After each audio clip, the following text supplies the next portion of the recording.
My name's Jan Spencer, and I'm from Eugene. And I'm just kind of curious. I'm going to ask a couple of questions, and if you would just raise your hand, just because I'm curious. Who's from Albany?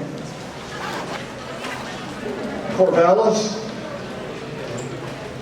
Portland? Close enough. Eugene?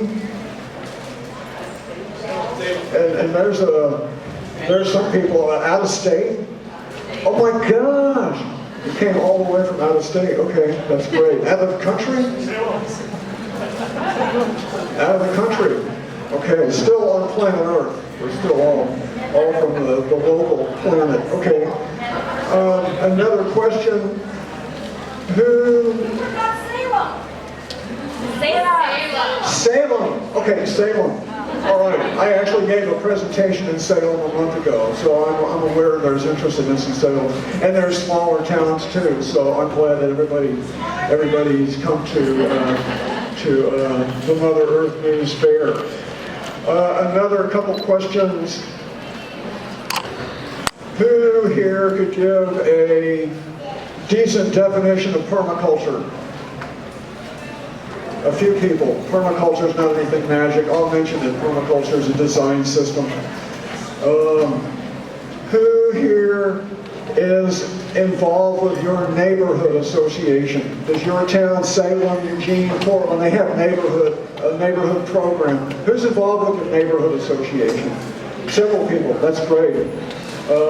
Neighborhood associations are an enormous opportunity, to help make the community a better place to live. I'm on the board of my neighborhood association in Eugene. So anyway, thanks for that. It kind of gives me a little bit of an idea. So let's just get started. This presentation is 18 years in transforming a suburban property. So what we have here, this picture, it should show a Google image looking down. This is the block that I live on in Eugene. If you're back there, maybe if you can find a pair of binoculars, to see the picture, because it's kind of small, but the pictures are helpful. So I have been transforming my property for 18 years with permaculture in mind, with all kinds of things in mind. And that yellow rectangle that you see, that's my property. And then you see some more of a fuchsia colored lines. Those are neighbors of mine who are also permaculture friendly. Those properties don't have quite what I have going on, but in my neighborhood, there are a small but appreciable number of people doing this type of property conversion. Small but appreciable. So I first want to start out saying a few things about what is suburbia. Suburbia has a history. Suburbia did not happen by itself. And when we understand a little bit of the history of suburbia, that gives us a little bit more of a context for understanding why it's here and maybe what we can do to repair suburbia. So suburbia is a land use form, and it is largely a land use form that is a result of transportation innovations over the decades, over the centuries. Some people would be surprised to know that Brooklyn, New York, was the first modern suburb in terms of people commuting to where they worked in Manhattan, but living in Brooklyn, because Brooklyn was a lot quieter and a lot greener than Manhattan. But in 1820, Brooklyn was not an automobile commuting suburb. Brooklyn was a ferry suburb. There was a ferry that went across the East River to take people between those, and people were speculating on land. People were there was corruption in all kinds of ways, just like there is these days, for the benefit of speculating on property in Brooklyn and then developing it and making a whole lot of money, and the ferry kind of facilitated that. And over the years, there was the omnibus, there was the horse trolley, there was the electric trolley. And finally, the automobile. And all these transportation innovations allowed for people to live further from where they worked and further from the things that they need every day. So we live, the product of that is that we live in a civilization that is very automobile dependent, and that's created some problems. So suburbia is the beneficiary of some very important historical timing.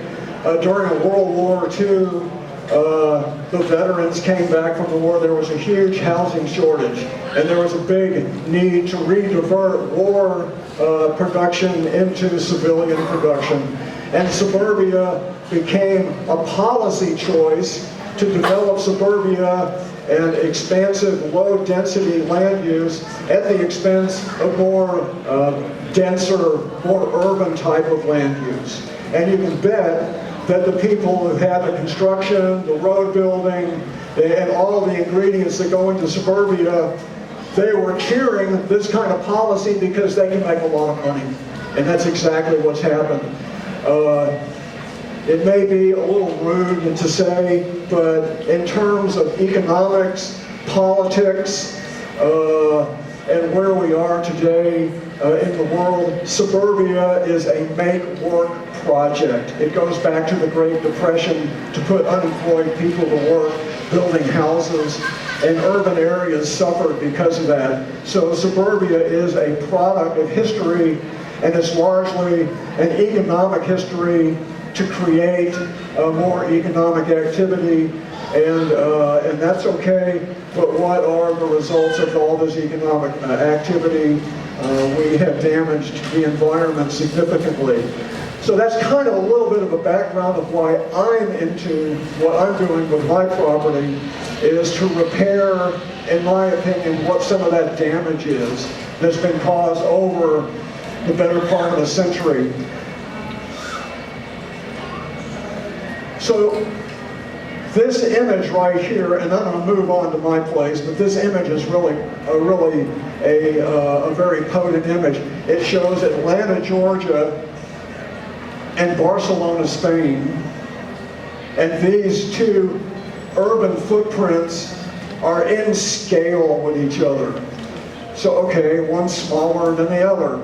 Well, the two cities have approximately the same population. And Atlanta takes up about 25 times more space than Barcelona does, because it's built on a whole different set of values. They're historically different, because Barcelona is, of course, a much older city. But Barcelona is not a result of economic interest saying we want to have a civilization built on cars, because that's what creates a lot of money, automobiles and all the peripheral industries. So that is pretty startling when you see that Atlanta is about 25 times larger than Barcelona with similar populations. We have a huge challenge. What do we do with suburbia? So we're going to take a look at a little bit of that. Here's some more pictures of suburbia: freeways, gas stations, oil. The peripheral industries of suburbia are just immense. Tens and tens of millions of jobs are wrapped up in suburbia in one way or another. So I bought my property 18 years ago, and my intention from the start was to transform my property so I could take care of some more basic needs on site. I wanted to reduce my eco footprint. I wanted to show what alternatives to mainstream culture might look like. I wanted to be more resilient where I live by taking care of more of my needs on site. It's a lot of fun. I'm sure most people here have gardens, and maybe you're doing some of these things too, to be more self-made, more resilient, do it yourself, do it some with your neighbors. It's just a lot of fun to do this. It's nice to go out, and pick some fruit and vegetables, or feel that solar heat or water your garden with rainwater you catch off your roof. It's just fun, it's just enormous fun. So, and there are many social, economic, environmental, and even spiritual benefits to doing this as well, and we'll get into that a little bit. So here we are back at the yellow rectangle, and this graphic right here is a graphic illustration of my place.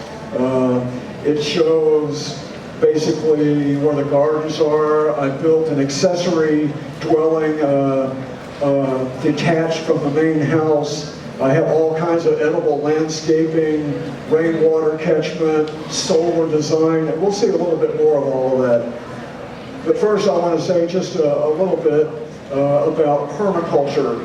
Permaculture, the way I would describe permaculture is it's a design system that combines traditional knowledge and also updated current knowledge about all kinds of aspects of taking care of human needs, energy, food, shelter.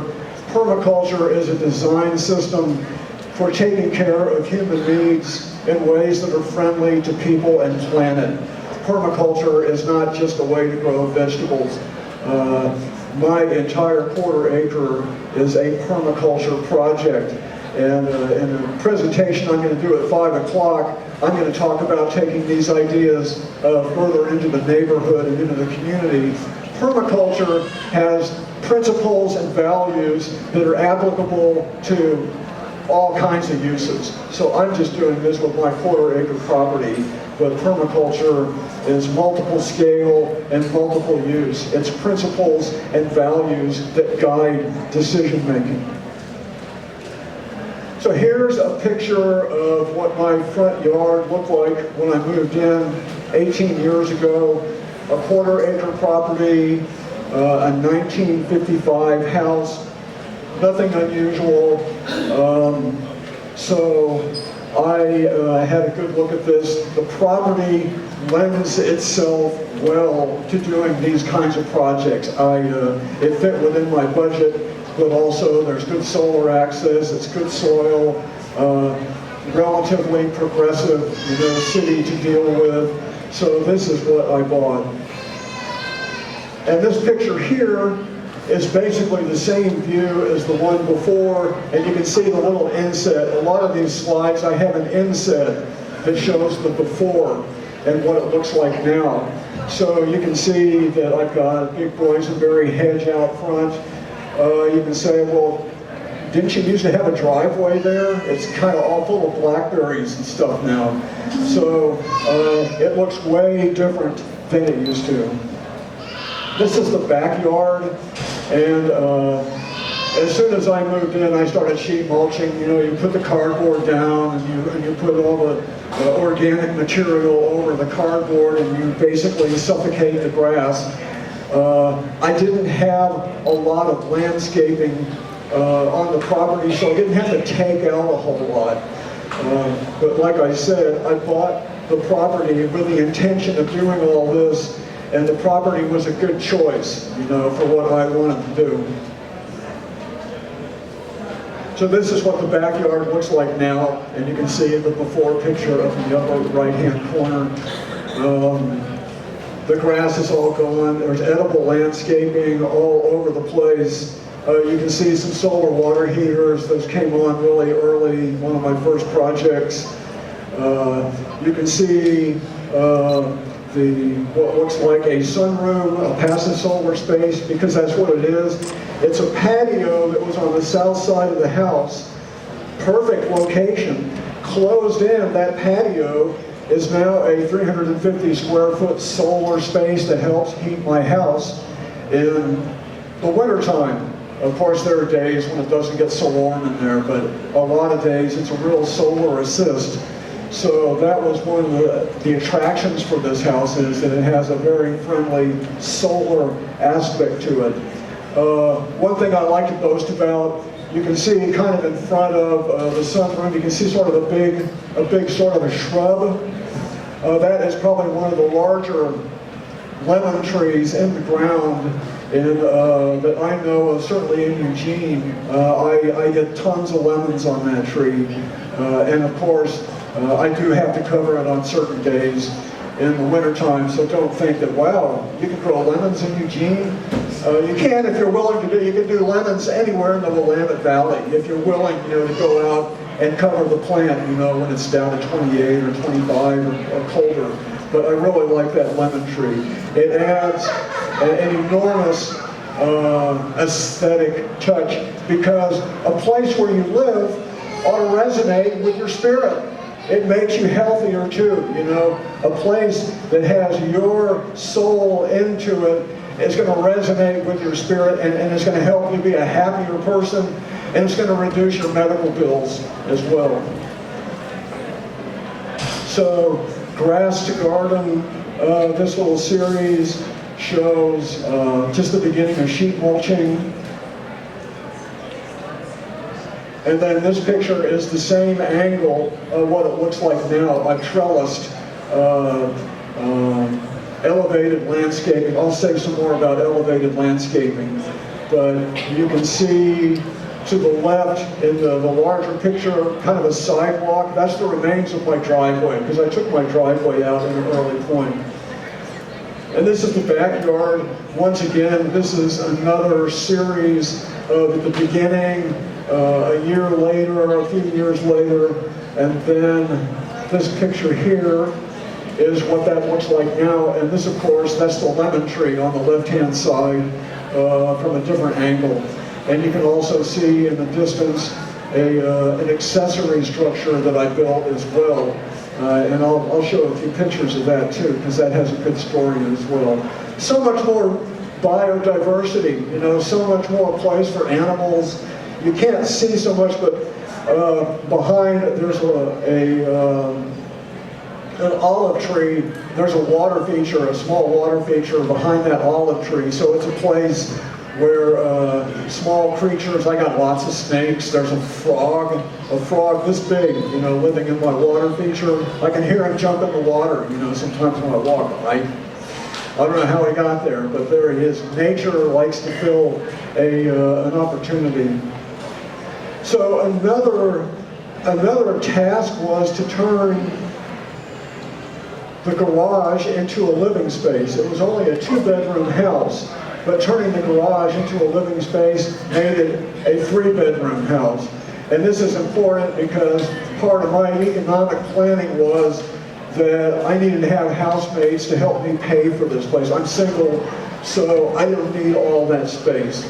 So turning the garage into a living space means I got more places I can rent in my house, and that translates into more income, and I'll go a little bit more into that story shortly. But just a totally standard, nothing special remodeling and turning a one-car garage into a living space. Nothing unusual there. Here is a little bit about the driveway. I had never taken out a driveway before. The driveways don't normally have rebar. If this had had rebar, it would have been way more difficult, but it didn't have rebar. So a friend and I rented a cement saw and we cut up the driveway. You don't have to go all the way through, the concrete, which might be 4 inches thick. You only need to go maybe about 1 inch deep, and then you get a metal wedge, and you put it in where you scored with the cement saw, and then with a 12-pound sledge, you just give that a few good whacks, and it tends to crack where you scored it. And then you have a big 5-foot metal pry bar. I'm sure everybody has one of those. And then you kind of loosen it, and you pull out the pieces, which generally belt like this, and then you can reuse that concrete. I've reused that concrete, harvested on site, my own kind of a resource of urbanite, as some people say, for doing other kind of landscape projects around my property. And my friend I did this with, he took some of that concrete back to his place too. So we reused the concrete. But taking out the driveway is just one of the most fun. It's hard work, but if you imagine, if you want to do it yourself, invite some friends over. But you don't want to use a big sledge and just bust up your concrete driveway into pieces. Not unless you're in the major punishment of yourself. A cement saw, is really the way to go. So what you see here is from the back. My back is to the street, and you're looking at a door. That's the door to the former garage, and the sidewalk in between. That's what's left of my driveway. And I have a storage shed where the driveway used to be. I have an English walnut tree where there used to be driveway, and then I also have a structure above the shed that supports grapes up above my shed. I'll get a little bit more into the elevated landscape here in a minute. Elevated landscaping. So there were a substantial number of fruit trees and vines and brambles. I mean, we live in a totally blessed place here in Western Oregon because you can just grow so much, and I think everybody here knows that. It's one of the reasons for living here. So I have a lot of food growing around my property. I have apple, peach, pear, kiwi, several types of filbert, English walnut, almond, food just growing everywhere. And then, as I mentioned, where I used to have my driveway and up above the shed and a couple of other places, I built trellises so the grapes are actually growing up over the roof about this high above the roof. That's enough for them to hang down. So in permaculture, an ideal is stacking functions where you have positive things going on, like stacked up on top of each other. So making use of an existing roof is just a sensible thing to do. And also, where I have some of these trellises is where I'm walking underneath. I can't have some of these things down here on the ground because this is in and out of my property. It's a sidewalk to the front door. But if you go up 7, 8, 9 feet, that's where the sun is, and grapes are just great. Kiwi fruit are good for doing this. You can just tell the plant where you want it to go, and it's making use of this space up above that is always there. So elevated landscaping is when you go home, if you have a house or if you live in an apartment, you can even sort of imagine where could there be some trellises to do this kind of elevated landscaping that doesn't interfere with anything down below and can even create shade on a south-facing wall or on a west-facing wall, to keep your house cooler too. So elevated landscaping is a great design feature. So this picture here, you see I have a hoop house, which helps extend my growing season. You're seeing a little corner of that accessory building, and back behind, you can see the trellis over that roof, and those are grapes that are above that particular rooftop, and then there's peach trees back behind. So that's just a nice little view of part of the property. This is another edible landscaping. Once again, it's that picture from across the street looking at my property, and then the next picture is closer up. To actually get onto my property, you don't have to really duck, but there's kind of a nice little grape and blackberry sort of an opening that you kind of have to go through, and then you come into my property and you see the front yard garden and you see all this other stuff. But just kind of creates a little bit more intimacy and sort of like a passage, from this world to this world here, because it's very different. A little bit more edible landscaping. The one picture, you see a 3,000-gallon water tank, and that has peach tree and grapes all above the water tank, because the less sun on your plastic water tank, the better. It's going to last longer. I'll say a couple more things about the water tank when I comment about rainwater catchment. And then the other, a food tunnel, there used to be an ornamental hedge. I'll say a few things more about that shortly because that's another good story. But that shades the west side of my property and it's much cooler there now. So here are some pictures of from the roof. Kind of nice, you know, to have a view looking down from up above. That's the backyard, and that's a panorama about like that. That's about 2 pictures that I kind of splice together. You can see another image shows that trellis where the driveway used to be. And then another picture shows the front yard garden. The front yard garden is an important place that I put. It's mostly a vegetable garden there. So I mentioned this accessory structure. About 10 years ago, I built a 400 square foot detached structure in my backyard. So once again, this now allows me to rent the space I used to be in. This is a financial investment right here. I want to have a space where I could be. It's detached from the main house. I have 3 housemates. They're good housemates, but I kind of like my own space. And what it also does, in the realm of land use, it slightly increases the residential density of the house. And that means you have more people living in a given space. So what that helps to do is reduce the pressure for suburbia to sprawl even further out. You know, of course, here in Oregon, we have land use laws. We know what the urban growth boundary is. If you know Eugene, north of Santa Clara, north of Eugene, awesome farm country. We don't want to pave that over. Enough of it's already been paved over. So if we can learn how to densify and do it in a responsible way, then we reduce the pressure for having suburbia sprawl out and pave over even more prime farmland. So that's what I've done with my bungalow, is that it increases my residential density just a little bit. Plus it's just another example of having a place to live in that resonates and just kind of, this is just really a nice place to be because it's got some interesting architecture. You can see the shed that was before the bungalow.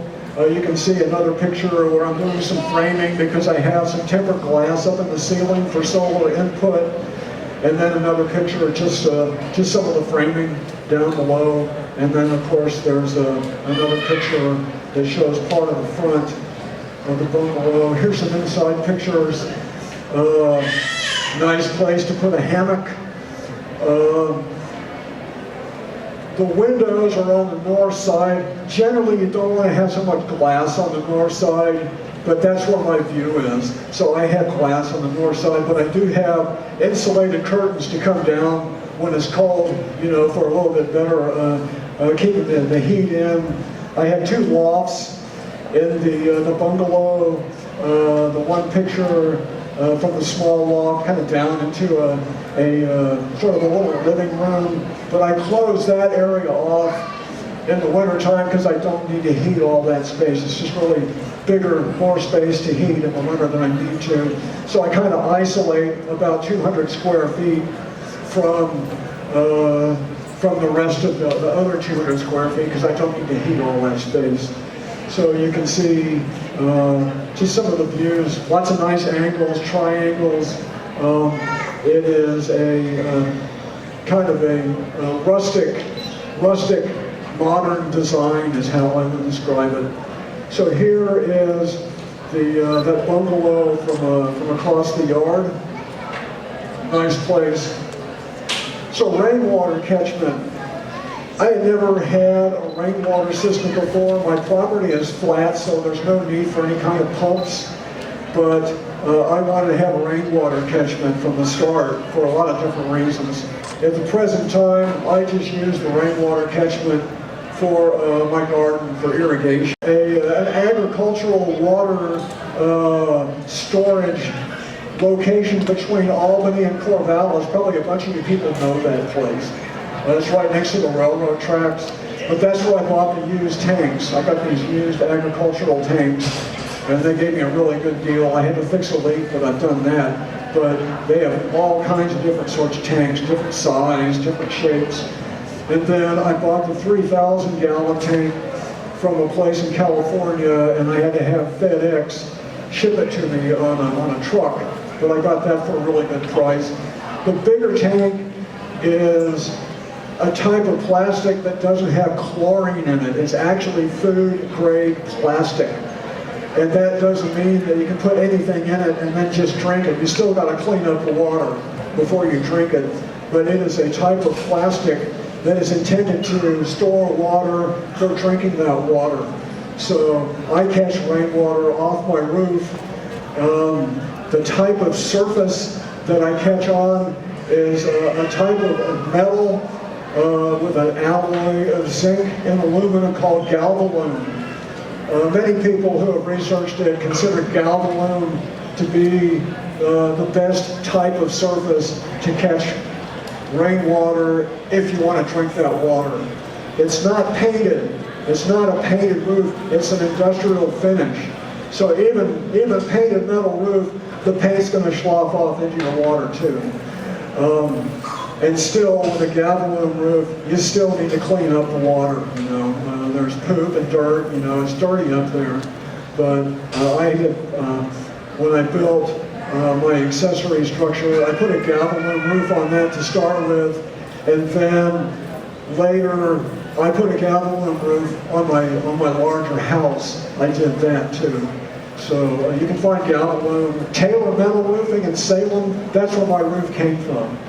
So there are different metal companies that might have metal roof companies that would have that type of a product. So galvalume is a good type of surface to be catching it. Standing seam, doesn't leak. You won't have to do another roofing job. So I have a lot of solar at my place. I mentioned the sunroom. That's 350 square feet of passive solar space. A passive solar space ought to be standard for any house or business. I don't know if we have any architects here, but the architecture profession just really messed out, you know, with so much of what's been built. This is part of how can we repair what's already there. Not every house has a patio that's on the south side of the house. Mine did. That's one of the reasons I bought it. But to take what's already there and improve it, so I generate a useful amount of energy of solar, passive solar energy with my sunroom. Helps heat my house on many days in the wintertime. The greenhouse helps extend the growing season. I also have solar design on the bungalow that I built. And so some people might say, this is Oregon, you know, what are you talking about solar energy? Solar energy happens, you know. Solar energy is, for new construction, ought to be required. And it's sure nice, you know, to have a passive solar space with glass up above. It's just a good feeling. Once again, there's a nice aesthetic to it too. But you also have to keep in mind with the thought, are these solar features going to lose more energy over the year than they gain? Well, it's nice to have a passive solar space that you can isolate from the rest of your house as well. Because in the wintertime, of course, when it's 45 degrees and it's raining, all that glass is losing energy. But for my passive solar former patio, it never freezes in there. It gets down to maybe about 40. So I put a lot of plants out there that in the summer or out in the yard. I put them into the passive solar space in the wintertime. But it's just a nice place to sit. You don't even want to use the living room. You want to be out there where it's sort of a little bit like being outdoors. This is an indoor view of that sunroom couch. It's a nice place.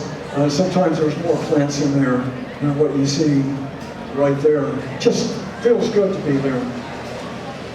So another aspect of doing this is growing food. That's a big part of what I'm interested in. A big part of what I think everybody here's probably got a garden and do different types of food storage.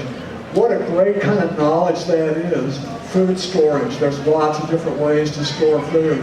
I don't do every form of food storage, I do some. But this image here, winter squash, just stored in a cool place. Nuts, Filberts can store for a couple of years. Canning, I don't do so much canning, but canning is another way to store food. I'm sure other people doing like beets, leeks, carrots. These kind of vegetables can stay in the ground all winter long. You might need to cover them up a little bit if it gets cold. Free storage, and they're still alive too. Storing food in the ground alive is an awesome form of storage. I didn't even know about a lot of this stuff before I did this transformation project on my property, so it's been a learning experience for me, absolutely. I do freeze a lot. I also do some drying. I have a couple of solar dryers. So having a wide variety of food storage is a good thing to do, and there certainly are probably circumstances where you'd be a very popular person in your neighborhood if you knew about food storage, because who knows what's going to happen. But being able to store what you grow and then to be able to share that information with other people, that could be big time important skill. So here is a graphic that I just recently made, and it shows basically for what particular vegetable or fruit crop or nut crop, what's the harvest season for that? And if you're doing this, yours is going to look something like this too. This is just really interesting about what is the length of the harvest season, because some things are relatively short. Some things like beets almost year-round because you can store them in the ground. I have lemons almost all the time. Some things are pretty short. Boysenberries, mulberries, soft fruit like that's usually a shorter harvest season. I just picked about a 5-gallon bucket of figs. Just last night, I was just kind of looking out, I need to pick those figs. I put them out front, and on a little table out front of my house, and put a little sign that said, fresh figs, you can take some or you can pay something for them. Just here's some figs, just awesome figs, So it's nice to be able to put out that there's something going on this property. I mean, you can walk by my place on the street and you can wonder what is going on here, because it doesn't look like a standard house. And unfortunately, the city knows what I'm doing. I'm within code for most items, and they're not into picking fights, because if they gave me hassles, they'd regret it. That's not a threat, but it is you're supposed to have a driveway, I took my driveway out. You're supposed to have off-street parking, but I didn't want that. So they've never given me any problems, and the accessory structure, that's all permitted. It's good. So, but the harvest season, just interesting to kind of look at that. I've been thinking about that for years, to make a graphic like that. But it's very interesting to look at.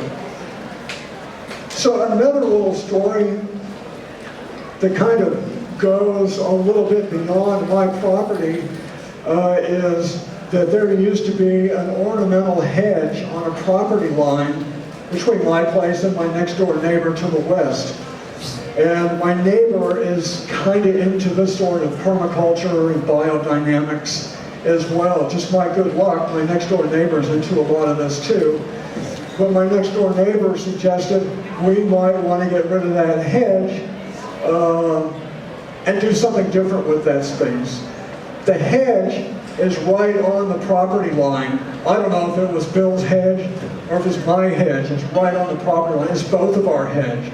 We couldn't do anything by ourselves because it's on the property line, but we both decided we wanted to get rid of that hedge, so that's what we did. We pulled it out, you know, like pulling teeth, and we've cleared out that space, and we did put a fence in between. And now I have edible landscaping on my side of the fence where that hedge was, and Bill has edible landscaping on his side of the fence. So the product of this effort was that we're making much better use of that space. I'm growing food there, and it helps shade the west side of my house, and Bill he's growing food on his side. And that's just part of a little bit of a deeper relationship that we have as neighbors, because we have some common views. So when you start to collaborate and make common cause with people beyond, whether they're next door or nearby, that's the next move that we want to make from having a really cool property, is how do we get this further out into the neighborhood. So the presentation I'm going to do at 5 o'clock, that's what that presentation is going to be about, is getting this stuff out to a wider audience. And other examples of people doing, you know, kind of repairing urban places, repairing suburban places, new business opportunities. Wow, the new business opportunities for doing this property conversion are immense. So I'll touch on that a little bit more a little bit later. So this is that, once again, I have edible landscaping on that area where the hedge used to be. I've got lots of things growing in there, and it does shade that western side of the house. So here's another huge benefit to doing all this, that I'll have to admit, and kind of my own sort of newness at doing this. I had really no big idea how important doing this kind of a project was to show other people. I did want to create a model, but it wasn't something I was thinking that much about. But I've had multiples of thousands of people visit my property with different types of site tours, permaculture classes, AARP, neighborhood walks kind of stuff, and then different sort of like classes, school classes, people from out of town. I get calls now and then, people want to visit my place. There's Lost Valley Educational Center in Appalachia near Eugene. They have permaculture classes. They always do a visit into town to see examples of permaculture in town, so they always come to my place and other places too. So a community educational asset. You just can't keep this kind of information to yourself. You've got to share this information. So these pictures here just show several examples of different groups visiting my place. And there are other places in Eugene that are just as good as mine, and I know all around the country, here and there, other people are doing this kind of action too. This isn't just a Eugene thing. I know people in Cincinnati, Orlando, Florida, certainly the Bay Area. This is kind of an example of when a good idea, when its time has come, it's just sort of hatched out all over the place, because our entire country is sort of beset by this kind of economic and land use and political regime, and it's just self-evident that there's a lot to be gained by repairing and repurposing what's already here. And it's great to see this happen, and I'm sure plenty of people here are doing their own version of that too. So here's a little bit of how to make this happen. It certainly requires some assets to do this.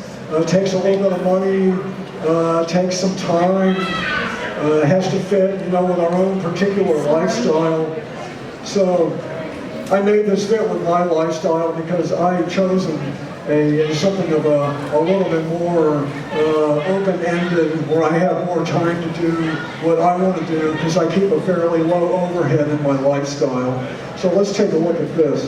Home economics is the term I like to use in describing this.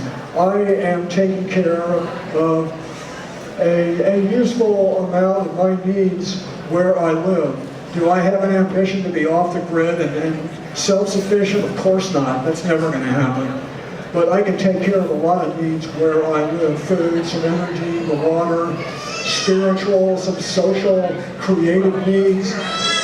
So I have leveraged my choices in life to be able to do this because I'm not a trust fund kid. I don't have a trust fund. I just manage what assets I have in a way that resonates with what my needs are. So it's a working property. My property works for me. It's paid off. I rent 3 rooms in my house. That's some income. I grow a useful amount of food. What's the value of the food that I grow? I'm not really sure. $8,000 or $10,000 a year, I don't know. But a useful amount. And I also don't have to pay rent because my place is paid for.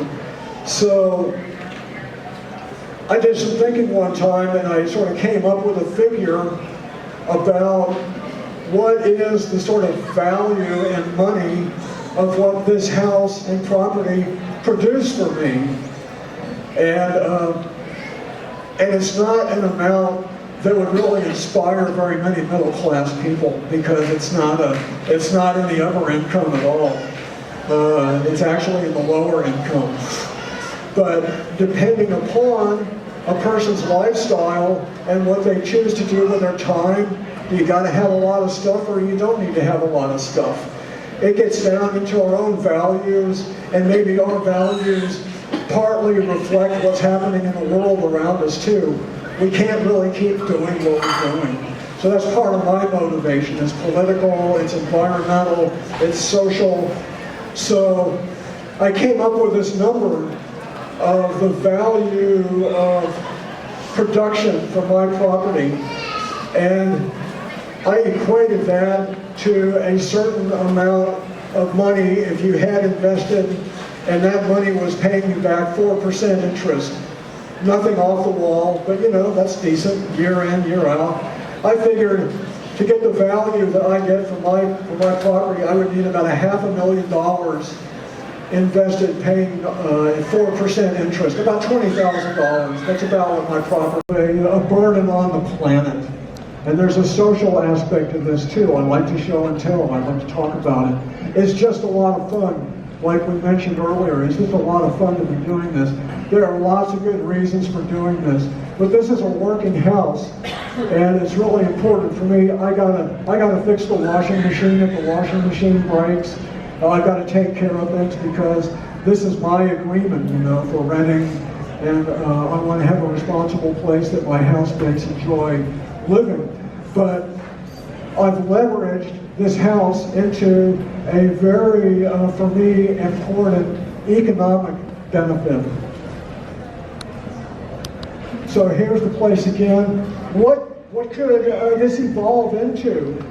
What if other people really, Bill, my other neighbor, what happens if other people start thinking like this is really a great idea in our kind of collective ideal?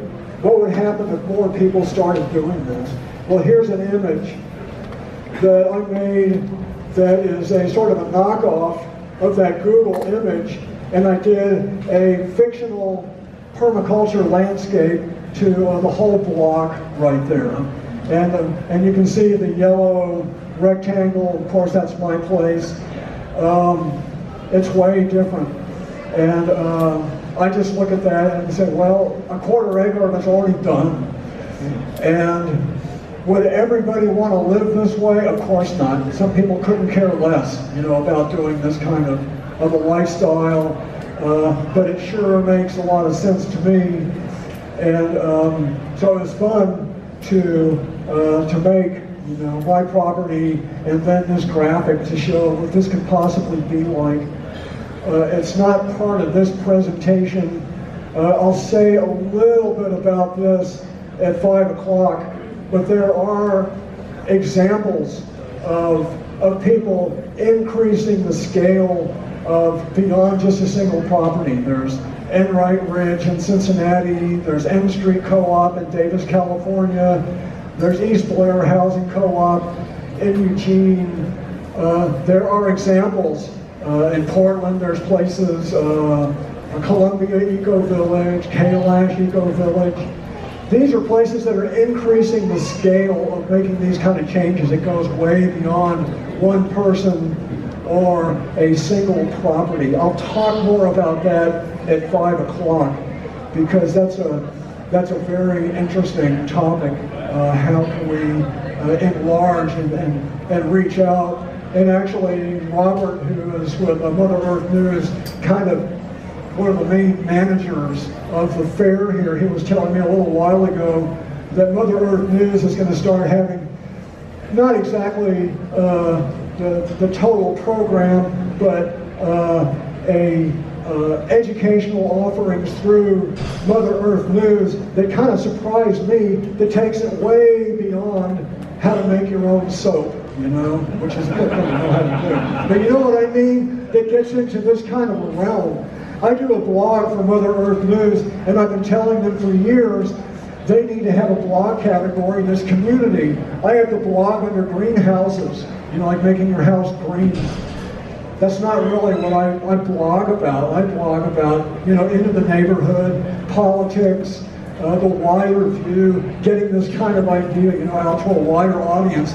Shame on Mother Earth News because they don't have a blog category that fits. If you want to email them, go on their website and say, hey, Jan complained. You guys need to have a new blog category. I've been telling them this. And they're very nice. I'm just kidding. I really like Mother Earth News. But they need to update as well. But what Robert was telling me, I said, you guys are going to be doing that. That's awesome.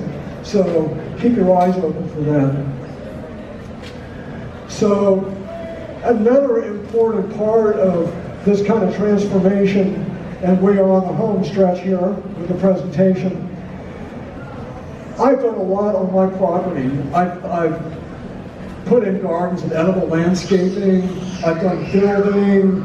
I put a new roof on, transformed the sunroom, the bungalow, take out the driveway, on and on and on. Heat pump, solar water heater, all kinds of stuff I've invested in my property. If this became a common action, this could create a whole lot of new jobs. This could create an enormous number of new jobs because not everybody has got the time I do to be able to do most of this stuff myself. Some people, you know, with a real income, they can afford to pay somebody to do this, to make their house, you know, more ecologically responsible. So for architects, permaculture designers, plumbers, carpenters, loan institutions, the hardware store, transforming suburbia offers an enormous amount of economic potential for jobs, you know, and for new businesses to take care of what could be a very healthy need, you know, for taking what's already there and repairing it to make it a better place. So there's this slide and there's one more after this. This is the multiple benefits for doing this kind of transformation. The posters, where are the posters? Are they back there? I have posters that are in that plastic bag right behind me. They're free. The poster has this graphic on it, so you don't have to try to memorize this graphic because it's on my poster. But there are posters here. Anybody who wants a poster, they're there available. If you're a mayor or you know the mayor or some city councilors, neighborhood association, take a few. I don't even want to go home with those. So, but I need to have some for 5 o'clock as well. But these are awesome educational. So those posters have this graphic. So it's all about resilience, local economy. It nurtures positive human potential. That's a huge thing for me. What are we capable of as people? Flat out, we can do better than what we look at every day. Humans are capable of doing better than parking lots and clogged freeways and all the mayhem. We're capable of better than this. And that's one of my primary ideals is humans can just do better than what we're used to. It doesn't have to be like this. A positive future, the environment, mitigate climate change, public health. You know, another thing that I couldn't really explain with my $20,000 figure for the value of what my property produces, I can't figure the avoided medical costs because I'm vegetarian, I get good exercise, I ride a bike all over the place, have a pretty good, I think, attitude, but a healthy lifestyle is no guarantee because you can get run over by a dump truck any day. But a healthy lifestyle increases the odds that you don't get so much of this stuff that a lot of people have because a lot of these diseases are self-inflicted, and you can say inflicted with an assist because the advertising every day spends billions encouraging people to do dumb stuff. And this is what you get.